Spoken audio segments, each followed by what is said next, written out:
Et donc, on voit comment certaines choses qui sont donc ces sujets très actuels, en fait, ce sont des sujets, des thématiques anciennes, déjà discutées, déjà traitées. Alors, qu'est-ce qu'on peut observer? Donc, tout d'abord, il faut se défaire de l'idée que le numérique, parce que c'est une technologie récente, pose par définition des questions nouvelles, émergentes ou inédites, et que cela perturberait la relation à l'art et à la culture. Chaque fois qu'on regarde les choses de près, on observe qu'on assiste plutôt à la reconfiguration de pratiques anciennes par le numérique, que la nouveauté de la technologie, masque ce processus de reconfiguration, alors qu'en fait, il s'agit de phénomènes d'adaptation, d'usage et de pratique. Je donnerai pour exemple une recherche en cours que je vais présenter la semaine prochaine à Paris, et où nous avons analysé les Museum Challenge avec mes collègues. Les Museum Challenge, souvenez-vous, pendant les périodes de confinement, les musées ont enfin libéré leurs ressources numériques et on a eu un libre accès aux collections numérisées des musées, ce qui n'était pas le cas jusqu'à présent. Et il y a eu un challenge, très ludique, qui consistait à reproduire chez soi, avec les moyens du bord, une œuvre d'art et de poster sur Instagram ce travail que l'on avait fait et la reproduction de l'œuvre d'art. Et je dois dire que ce que j'ai vu circuler sur Instagram à ce moment-là m'a fait penser à plein de choses, et j'ai dit il faut qu'on regarde ça de plus près. Et en regardant ça de plus près, on a vu qu'en fait il s'agit d'une reformulation contemporaine de deux pratiques. La première est aussi ancienne que l'art lui-même, c'est l'art de la copie. Et la seconde, elle puise ses racines dans l'art du tableau vivant, qui est une pratique sociale qui s'est beaucoup développée au XVIIIe siècle, et on pourrait peut-être remonter plus avant.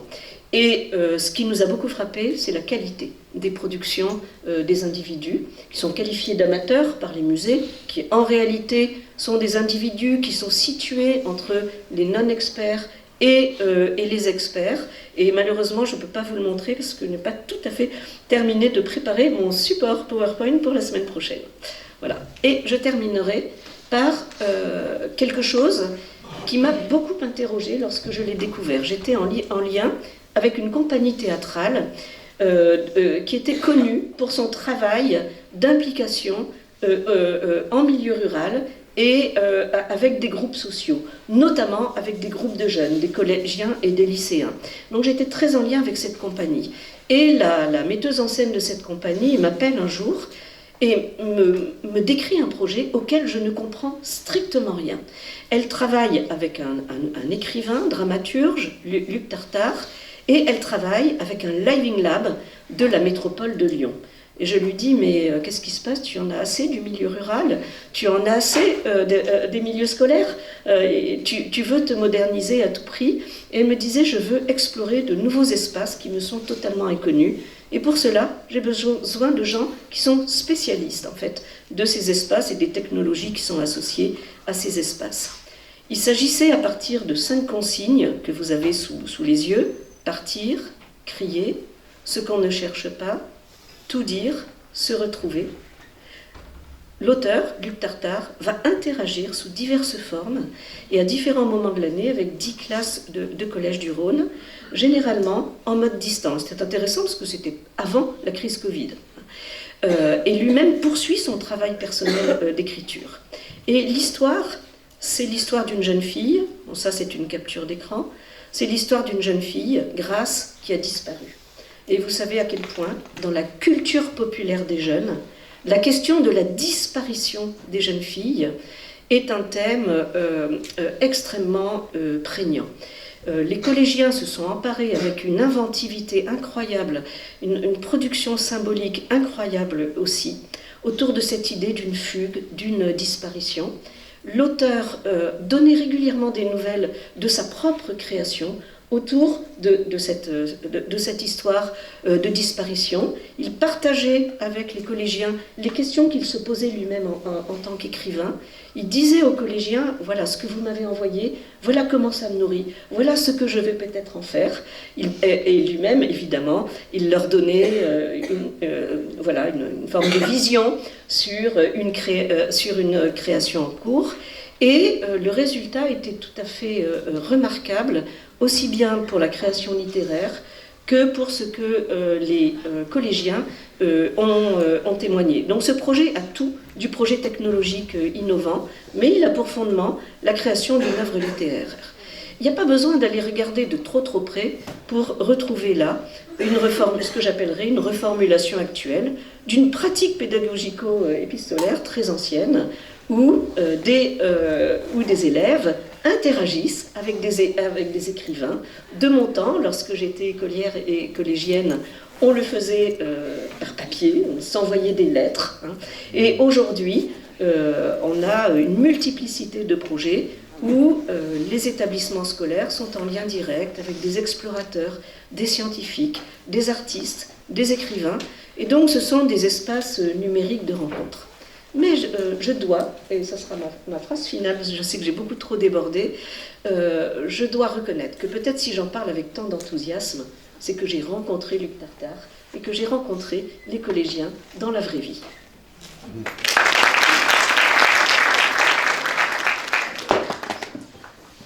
Merci, professeur Bourdeau, pour ce beau voyage scientifique, artistique, très riche et intéressant. Nous avons un peu l'image de comment ça se passe en France, au niveau de l'éducation artistique et culturelle. Un retour avec vous à votre enfance, c'est magnifique. Merci beaucoup pour ce partage. Très rapidement, je vais marquer peut-être les principales stations, on va dire, de ce voyage. Je demanderai par la suite à professeur Lusfi de faire un récap en arabe, donc pour que l'information, on va dire, arrive à tout le monde. Donc le commencement s'est fait par... vous pouvez vous asseoir si vous voulez. Merci. Le commencement s'est fait par des rappels historiques pour comprendre cette grande question qui accompagne donc l'éducation artistique. S'agit-il de susciter le goût artistique ou de développer l'habileté artistique? Vous vous êtes arrêté également sur la lecture des deux grands textes de référence de l'UNESCO, donc la feuille de route de Lisbonne et l'agenda de Séoul. Une lecture qui fait apparaître une tension entre deux orientations, deux modèles donc, dont vous avez parlé, la cité inspirée aux cités civiques. On comprend qu'on assiste actuellement à la reconfiguration des pratiques anciennes par le numérique, mais qu'on qualifie aujourd'hui de nouvelles juste parce qu'il s'agit justement des nouvelles technologies. Vous avez donné l'exemple de l'art de la copie et l'art du tableau vivant. Et la conclusion était on va dire une invitation à analyser les liens concrets entre l'éducation artistique culturelle et le numérique, avec une prise de recul qui s'impose par rapport à toutes les manifestations de l'innovation associées aux outils numériques. Bien évidemment, il y a plusieurs points également soulevés. Je préfère peut-être les garder tout à l'heure, la phase de débat, parce que ça m'a titillé, puis je fais toujours le lien avec ce qu'on a écouté hier, donc peut-être au niveau du débat. Professeur Yousfi, si vous pouvez faire un petit résumé en arabe. Merci beaucoup. شكرا زميلة مريم خليل. شكرا بروفيسور ماري كريستين بوردو على هذه المداخلة القيمة اللي بطبيعة الحال كان العنوان ديالها هو التربية الفنية أمام امتحان نماذج من التربية الجديدة إلى الثقافة الرقمية. بطبيعة الحال الكثير من الأفكار التي تداولت في هذه المحاضرة خصوصا بالنسبة للطلبة ديال الماستر التربية الجمالية اللي هما الآن في الفصل الثالث، يعني على اطلاع تداولنا في الكثير من هذه الأفكار. الأستاذة ماري كريستين بوردو تناولت مجموعة من النقاط المهمة بدأتها بطبيعة الحال بمساءلة المفهوم في حد ذاته. عندما نقول التربية الفنية والثقافية ما هو المقصود؟ لأنها يعني تعتبر كما اعتبر أمس بروفيسور ألان كيرنا على أن كاين واحد النوع من سوء التفاهم ربما أحيانا أو تضارب تصورات حول هذا المفهوم، لذلك فهي حاولت أن تقدم تصورا حوله. انتقلت الى نقطه مهمه جدا وهو ما يسمى بالاطار المرجعي للتربيه الفنيه والثقافيه، انطلاقا من الممارسات الثلاث. انه متى نهضروا على التربيه الفنيه والثقافيه تيخصنا المعني او الفئه المستهدفه تيخص تكون عندها علاقه مباشره مع العمل الفني، اذا خص المشاهده، ثم خصها تمارس العمل الفني. ثم النقطة الثالثة سمتها الانتربريتاسيون أو التأويل، تتعلق بالمعارف أو الثقافة الرقمية التي تحصلها هذه الفئة المستهدفة حول الفنون. انتقلت إلى النقطة الثالثة وهي سمتها الجذور التاريخية للتربية الفنية والثقافية، ودائما إلا لاحظتوا في المداخلة ديالها دائما تحيل على النموذج الفرنسي وتحيل على السياق الفرنسي. التجربة الفرنسية تعطينا فيها دائما مجموعة من الأمثلة، واشارت لهذاك ما سمته بنوع من التوتر في مقاربه هذا الموضوع ديال التصور حول الفنون التشكيليه مقارنه مع التصور مثلا حول الموسيقى او حول السينما الى غير ذلك. ثم انتقلت الى نقطه مهمه جدا وهو التربيه الفنيه والثقافيه على الصعيد الدولي، وعطتنا واحد المسار ديال الاهتمام على الصعيد الدولي بالتربيه الفنيه والثقافيه انطلاقا مع المبادرات ديال اليونسكو، انطلاقا مبادرة لشبونة التي تمخضت عنها ما يسمى بخارطة طريق لشبونة، ثم محطة 2010 التي كانت نتيجتها هي ما يسمى بأجندة دو سيول أو أجندة سيول إلى غير ذلك، ثم عرجت على تقرير لو سي دي او اللي بطبيعة الحال لاغ بوغ لاغ اللي بطبيعة الحال يندرج في هذا الإطار. كانت هذه جسر اللي كيتعبر إلى نقطة مهمة جدا اللي كيتأكد على كيف يسيطر هذا المنظور السياسي وهذه المقاربة السياسية على المسار ديال التربيه الفنيه والثقافيه خصوصا في فرنسا. لذلك عطاتنا واحد المسار ديال الاهتمام بهذا الجانب في السياسه ديال السياسه الثقافيه والتربويه الفرنسيه، بدءا ما سمته مرحله التجريب، ثم مرحله المأسسه، ثم مرحله التوطين في المجال، ثم التعميم، وصولا الى مرحله الترسيخ اللي هي خصوصا في العقد الاخير مع الشعار الذي رفعه ماكرون نفسه هو 100% تربيه فنيه، يعني ان خص كل شيء خصو توصلوا حقه في التربيه الفنيه. ثم احداث ما يسمى بالمجلس على التربيه الفنيه والثقافيه. ثم حديثا اي منذ 3 سنوات وهذه اشرت اليها بطبيعه الحال في ورقه الامس، واحداث ما يسمى بالمعهد الوطني العالي للتربيه الفنيه والثقافيه اللي هو في مدينه غانغاب، وحنا دخلنا معاه في واحد التواصل اولي ككليه علوم التربيه. ان شاء الله كاينه واحد الشراكه في الافق في الربيع ان شاء الله غادي نديروا واحد الزياره لهم باش يعني نوقعوا هذيك الشراكه ما بين ماستر التربيه الجماليه وما بين هذه المؤسسه. عرجت على نقطه مهمه جدا اللي هي في المحور ديال الندوه الرقمي والثقافه الرقميه، وهي بطبيعه الحال بدلت واحد او اشارت واحد المفارقه نوعا ما، وانه احنا بالنسبه لنا كنقولوا ربما كنعتقدوا انه في فرنسا يكونوا سابقيننا في توظيف التقنيات الرقميه في التربيه الثقافيه، الوغ كو هذه ماشي هي الحقيقه. اللي كاين هو انه كاين ربما ممارسات سمتها بالوساطه الثقافيه الرقميه، لا ميدياسيون كولتوريل نيميريك، وبالتالي فكان ضروري انها تعرج على هذا المفهوم ما المقصود بالثقافه الرقميه، وتحاول ان تحدد بعض يعني الاشكال ديال التوتر او ديال المشاكل اللي كاينه في هذا الجانب. لذلك يعني بلغه واحد فكره مهمه جدا، كيف تقدم التربيه الفنيه والثقافيه نفسها كمجال للمقاومه او كفضاء للمقاومه، كجبهه لمقاومه ضد ما سمته بهذا البعد الوسائطي المفرط للثقافه اللي كنعرفوه بطبيعه الحال. حنا كنا الان رحنا كنعيشوا هذه الاشياء. ثم عطاتنا بعض الامثله حول ما سمته يعني توظيف تكنولوجيات عن بعد في المجال ديال التربيه الرقميه، واشارت الى فكره مهمه جدا، وانه ما يجري ربما في بعض التجارب هو اعاده الصياغه واعاده تشكيل في الحقيقه الممارسات قديمه باستعمال التقنيات الحديثه. وعطاتنا بعض النماذج بطبيعه الحال اللي هي نفسها انخرطت في بعض المشاريع، مثلا الميوزم تشالنج، وعطاتنا التجربه الاخيره ديال الاقامه الفنيه ديال المؤلف الرقمي الى غير ذلك. اذا هذه باختصار هي اهم الافكار التي جاءت في مداخله او في محاضره الاستاذه المحترمه. شكرا. Merci beaucoup, professeur Yousfi. Vous avez vraiment fait le tour, vous n'avez rien oublié. Alors, je vais donner le micro à la salle. Donc, si vous avez des questions à poser à notre cher professeur Bordeaux.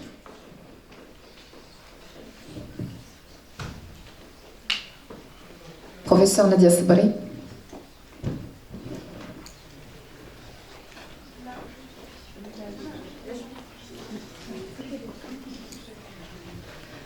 Merci Marie-Christine Bordeaux pour cette présentation somme toute assez assez clair, assez élargi, mais on ne s'est pas ennuyé d'un iota, hein, je vous rassure. Merci Myriam pour la présentation. Je n'ai pas de questions nécessairement, mais peut-être revenir sur 2 points qui m'ont interpellée. La question de la société civile, que vous avez souligné tout à l'heure comme étant un espace alternatif ou un espace complémentaire ou un alter ego de l'éducation EAC dans l'école. Vous avez donné l'exemple du patrimoine au Maroc pour un petit peu parler d'expériences marocaines. Nous connaissons depuis quelques décennies déjà une expérience qui s'est confirmée, qui sont les Journées du patrimoine à Casablanca, qui ont lieu, qui est une initiative d'une association, Casa Mémoire, pour la promotion du patrimoine architectural moderne de la ville. Et depuis, c'est une initiative qui s'est faite au départ portée par l'association, mais très rapidement, elle s'est greffée presque naturellement sur l'écosystème éducatif des écoles d'architecture.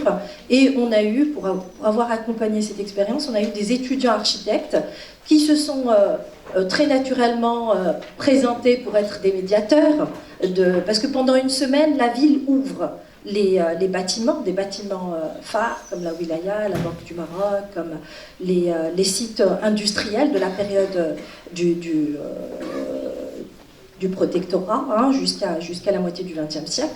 Et on a assisté à des expériences assez intéressantes. Ces mêmes étudiants qui étaient là pour faire de la médiation se sont appropriés le débat pour créer plus tard d'autres associations, pour créer aujourd'hui des projets artistiques pour préserver, pour tout l'héritage de cette période qui a tendance à être parfois méconnu et même être l'objet de spéculations immobilières, etc. C'est une réalité du site patrimonial dans le monde entier. Ma deuxième remarque, elle porte une question rhétorique, dans le sens où je me posais la question, est-ce que finalement l'éducation artistique ne gagnerait pas à rester un peu dans un espace borderline, dans le sens où ça lui permet finalement, ça la préserve et ça lui permet de jouer son plein rôle. Elle est déjà dans l'interdisciplinarité, puisque le ministère de tutelle a des interlocuteurs, ne serait-ce que le ministère de la Culture, le département, la ville, etc. etc. Mais le fait qu'elle reste borderline nous permet réellement de rester dans ce qu'on appelait hier cette authenticité de l'expérience artistique. Parce qu'il y a derrière les intervenants, les différents intervenants, les politiques, que ce soit la politique du ministère de tutelle, de l'éducation, ou la politique du ministère de la Culture, ou de la ville, etc. On est à l'intersection de rencontres d'intérêt immédiat, voire même d'attente de ce que cette éducation artistique et culturelle peut apporter. Je donne un exemple peut-être plus proche de vous. En France, la question de la politique de la ville, comme département du ministère de la Culture, a été pendant longtemps une façon de rendre accessible la culture dans ce qu'on a appelé à l'époque les quartiers difficiles.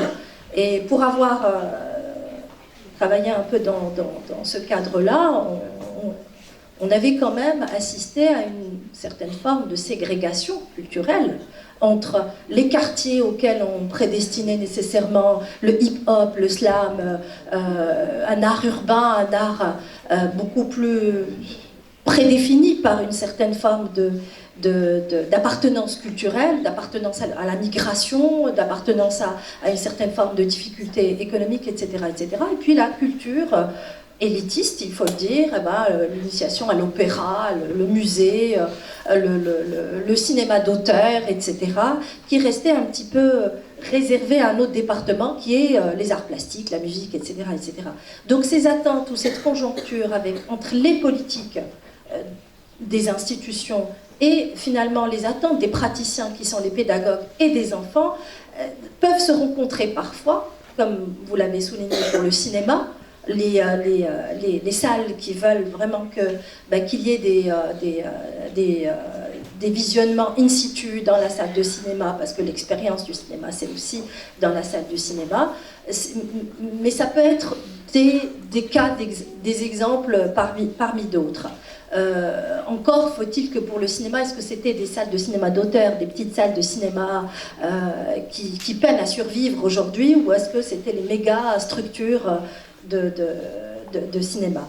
Donc la question rhétorique du borderline m'interpelle aussi, parce que l'artiste aussi, ou le projet artistique, peut être un partenaire. Il peut s'approprier la question de l'éducation, et on l'a au Maroc énormément, dont des projets notamment concernant l'art et l'espace public, ou l'art et l'espace urbain, ces 2 dernières décennies, où beaucoup d'artistes se sont accaparés la question de les enfants ont droit de vivre une expérience artistique dans l'espace public, de faire à travers des promenades urbaines, l'arrêt sur des sites, sur l'histoire des jardins, etc. Voilà, donc pour ne pas faire long, je pense que c'est les deux points sur lesquels je voulais revenir.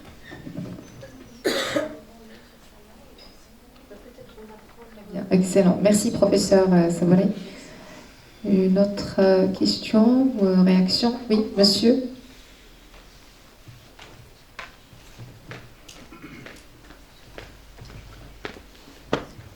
Merci, chère prof Marie-Christine, pour cette riche représentation. Ma question est très simple. La numérisation de l'œuvre d'art ne lui fait-elle pas perdre sa valeur artistique et le plaisir esthétique qu'elle procure chez l'élève? Car je pense en effet l'interaction directe avec l'œuvre d'art de près, soit assister à une galerie ou à un spectacle musical, reste plus influent sur les sentiments et les émotions. Donc, que pensez-vous, cher prof?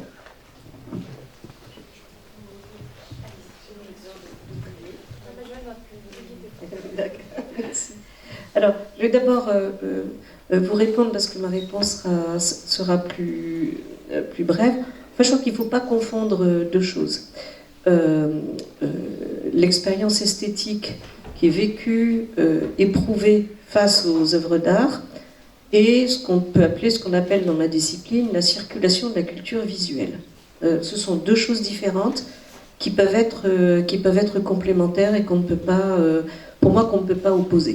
C'est ce que j'expliquais tout à l'heure en disant que la culture numérique, elle est là, c'est un fait. Et ça fait très longtemps que les œuvres d'art circulent par leur simulacre plutôt que par la rencontre élective. Et ce modèle de la rencontre élective, il restera réservé à une élite capable de se déplacer dans les musées du monde, capable de faire 100 km ou 200 km pour un concert. On sait très bien que c'est une toute petite frange de la population qui peut faire ça. Donc l'éducation artistique n'a pas pour but d'abolir cette culture numérique, d'abolir la circulation des contenus culturels. C'est là et elle n'en a pas le pouvoir. Elle a simplement pour but de faire éprouver ce qu'il se passe quand cette rencontre élective a lieu. Et peut-être de ne pas non plus la surdimensionner, c'est-à-dire en faire le seul lieu de la fréquentation avec l'art. De fait, nous fréquentons l'art d'abord sous une forme médiatisée et plus exceptionnellement en contact avec les œuvres elles-mêmes. Et pour toute une partie de la population, pour qui ce contact est difficile, qui peut aussi être victime de ségrégation culturelle telles qu'elles viennent d'être décrites, c'est ça pour moi le but de l'éducation artistique. Et sur la dimension borderline, c'est l'éternelle question, c'est jusqu'où l'éducation artistique permet-elle d'ouvrir des espaces de réelle expérimentation collective, mutuelle, entre les artistes et les enfants. Il est clair que si la massification de l'éducation artistique, c'est faire 2 heures par mois ou 1 heure par semaine, etc., et que les artistes sont associés à ça, on va aboutir à une fragmentation du travail artistique, ce qui fait que l'artiste partenaire ne sera plus qu'un artiste intervenant, et il va distiller, au fond, ses interventions. Il n'aura pas le temps de préparer, il n'aura pas le temps de confronter. Les tensions qu'il y a dans l'éducation artistique, ce ne sont pas des tensions négatives entre les valeurs inspirées et les valeurs civiques. C'est ce qui permet de travailler ensemble. Il faut travailler sur ces tensions. Si c'est une espèce de dissémination de quelques heures par-ci, par-là, d'intervention, ça ne ressemblera à rien. Donc, un des grands défis de l'éducation artistique, est de continuer à être fondé sur la pédagogie par projet et sur le temps nécessaire de préparation et d'accomplissement avec l'artiste. Ça, c'est un des grands défis, et il est clair que la massification de l'éducation artistique menace cette dimension. Parce que la qualité de l'expérience esthétique, elle nécessite du temps. Et pour que le moment électif, le moment de la rencontre avec l'artiste et avec l'œuvre puisse advenir, ce qu'Antoine Aignan appelle le surgissement de la musique. Pourquoi la musique surgit? Eh bien, il faut qu'il y ait un long temps de préparation par la communauté éducative. Il faut que les enfants attendent avec désir ce moment de la rencontre. Donc là-dessus, il n'y a pas d'autre solution que des moyens massifs qui ont rarement été accordés à l'éducation artistique.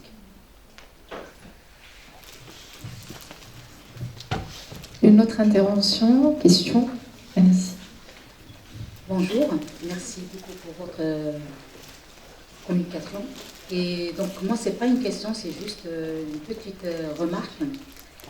Lorsqu'on parle de l'interface homme-machine, donc c'est toujours derrière la machine, il y a une personne, celle qui ramène les données qu'on veut montrer.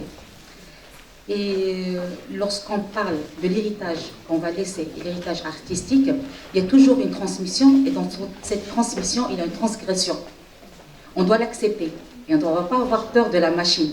La machine, c'est un outil pour arriver peut-être à un apprentissage différent.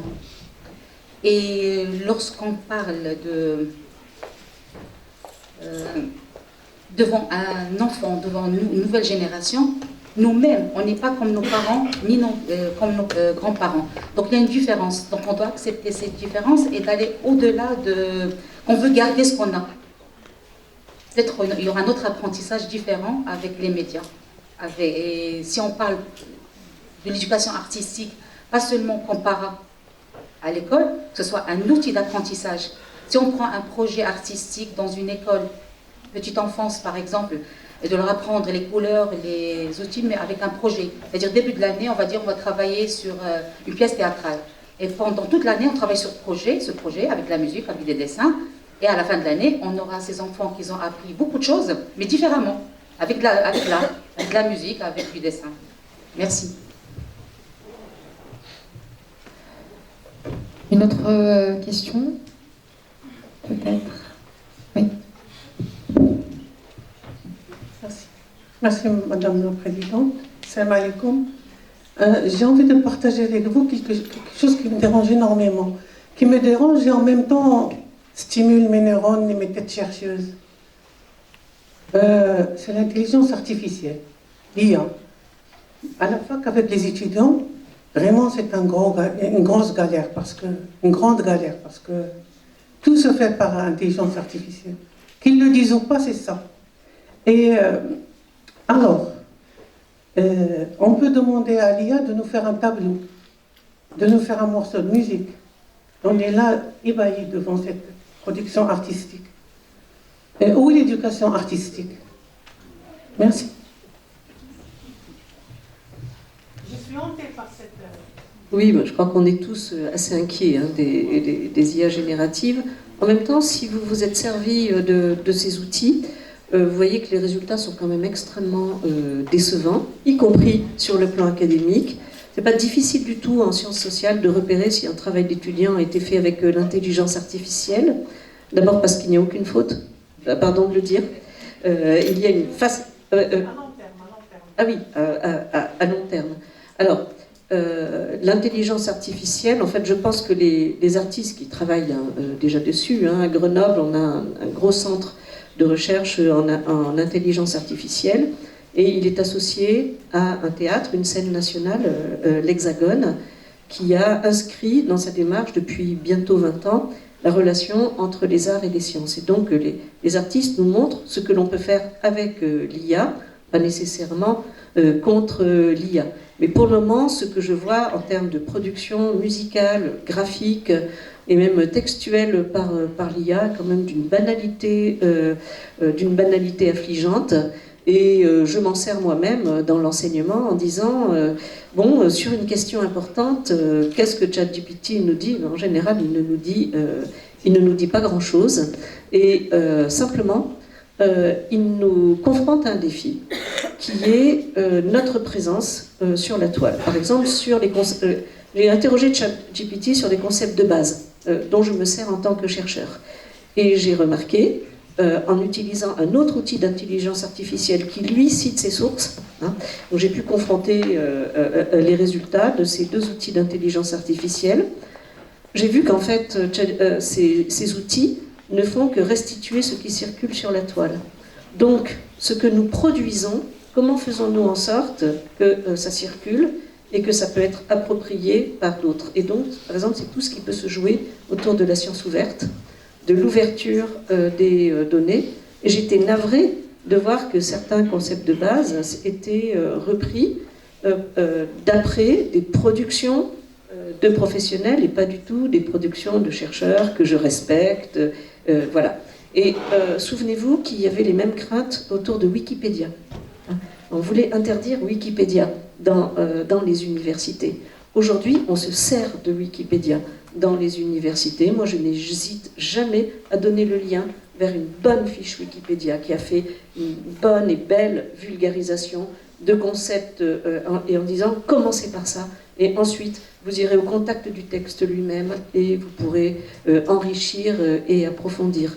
Donc, l'intelligence artificielle, je dirais, nous fait peur, comme Wikipédia nous faisait peur, comme Internet nous a fait peur. Et donc, ce sont des choses qui s'imposent à nous et avec lesquelles il faut jouer. Je ne suis pas sûre que ce soit dans l'éducation artistique que ça se passe. Et les fondamentaux de l'éducation artistique qui reposent sur la rencontre, sur la qualité des acteurs en présence, sur l'apprentissage de la dimension esthétique, de la dimension artistique et critique, hein, de l'expérience de l'art et de la culture, devrait, à mon avis, contrebalancer. Mais je voudrais revenir sur la notion de machine. Il n'y a pas que les machines technologiques, hein. Il y a aussi toute la machinerie de l'ingénierie intellectuelle et sociale. Si je reviens sur la question des compétences, et j'y suis d'autant plus attentive qu'on a eu l'occasion, avec Alain, de beaucoup s'y plonger. C'est une chose de discerner, de reconnaître les compétences qui sont mises en œuvre et qui sont stimulées dans les situations d'éducation artistique. Ce serait quelque chose de complètement différent que de prédéfinir l'éducation artistique à l'aune de ses compétences. Pour moi, ce n'est pas symétrique. On ne peut pas faire le chemin d'un côté comme de l'autre. On le voit, cette machinisation, on la voit à l'œuvre aussi dans l'enseignement supérieur. J'espère que vous êtes préservés de cela au Maroc, mais aujourd'hui, la direction de thèse en France sert essentiellement à nourrir les machines qui nous gouvernent de données qui n'ont strictement rien à voir avec l'intérêt de la recherche et au dialogue que nous devons avoir avec nos doctorants. Et nous produisons de plus en plus de données pour ces machines sur notre recherche, sur notre activité d'encadrement de la recherche, sur la pédagogie. Et il ne s'agit pas là de technologie, au sens de technologie machinique, mais de technologisation d'activités humaines. Et c'est là qu'est le vrai problème. Au début de mon exposé, j'ai parlé des difficultés que peut poser l'éducation artistique si elle est orientée vers les besoins de la société et non pas vers des questions qui sont propres au champ artistique. Mais de quels besoins de la société on parle? On a parlé d'innovation, on a parlé de créativité, il s'agit de besoins économiques. Est-ce que les besoins de la société, ça ne pourrait pas être défini comme la capacité des individus à se connaître, s'apprécier, s'écouter, se tolérer et vivre ensemble? Mais curieusement, c'est rarement de cela qu'on parle lorsqu'on parle des besoins de la société. Pour moi, aujourd'hui, avec ce qui se passe dans le monde, les besoins de la société, c'est de vivre en paix.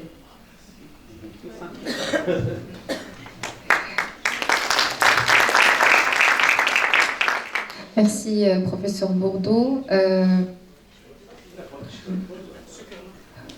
Ah, bien sûr. Monsieur Alain Kerlon, une réaction par rapport à Oui, l'intervention. bon, merci Marie-Christine.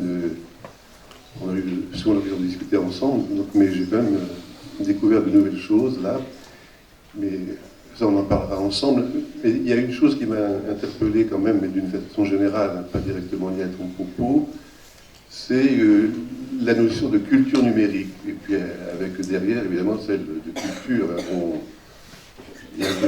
Dans l'éducation artistique culturelle, les deux sens sont présents sans doute. Mais enfin, il faut bien qu'on distingue de cette culture que tu évoquais là, à un certain moment, en disant qu'on va même faire le voyage pour ça. Donc, un ensemble d'œuvres qui sont élues et une satisfaction presque de couronnement élitiste et élitaire quand on est en face du vrai, et pas simplement donc, de la reproduction.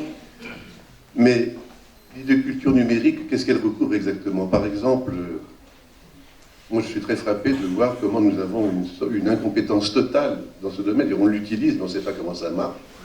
On est totalement donc, à disposition des compétences des autres, un petit peu comme une voiture, hein, on ne sait pas comment le moteur, mais on conduit, voilà, d'accord. Donc la culture numérique, c'est peut-être que pour s'en libérer de l'emprise du numérique, il faut quand même savoir comment ça marche. C'est le premier point.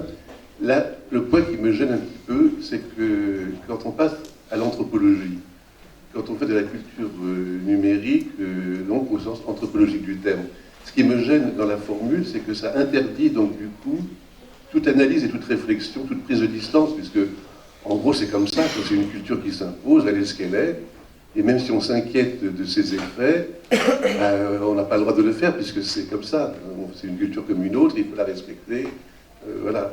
Et donc, moi je trouve là qu'il y a un usage, on en parlait hier, tu disais toi-même, il y a certaines formules dont on devient prisonnier et qui empêchent de penser.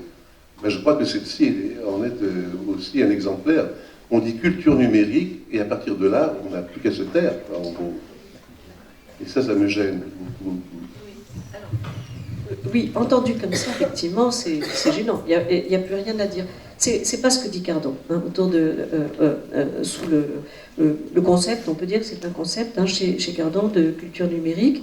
Et il a cette approche anthropologique, c'est-à-dire qu'il explique comment les technologies de l'information et de la communication sont mobilisées par les individus comme d'autres techniques, alors plus sociales, pour être mobilisées par les individus, pour communiquer, pour se comprendre, et pour créer des univers culturels très particuliers et qui nécessitent en partie une habileté technique, mais pas uniquement une habileté technique. Mais on aura certainement l'occasion d'en parler parce que moi j'ai découvert en fait cette culture numérique lorsque j'ai travaillé sur les Museum Challenge et j'ai vu à quel point ça peut être raffiné, ça peut être un jeu, avec même une dimension élitiste dans la culture numérique.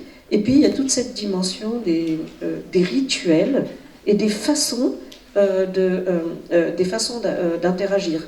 Donc du coup, ça fait appel à des auteurs qu'on ne mobilise pas dans l'éducation artistique, tu vois, je pense à Goffman, etc., sur la présentation de soi, les interactions sociales, le théâtre de la vie sociale.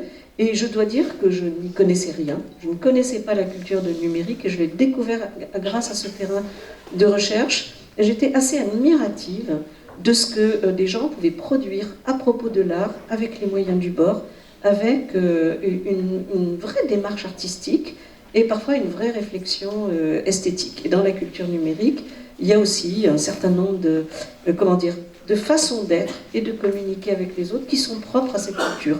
Mais ce qu'on peut dire de la culture numérique, on peut le dire de toutes les sous-cultures.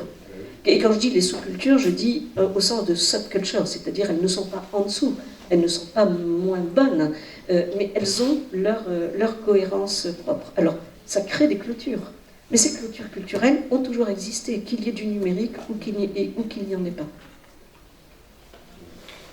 Merci beaucoup Alain Kerlan, merci beaucoup Marie-Christine Bourdeau, merci à notre chère assistance, merci pour vos réactions, pour votre écoute. Je vous invite à une petite pause thé, café, avant de reprendre la prochaine séance, Inch'Allah. Merci.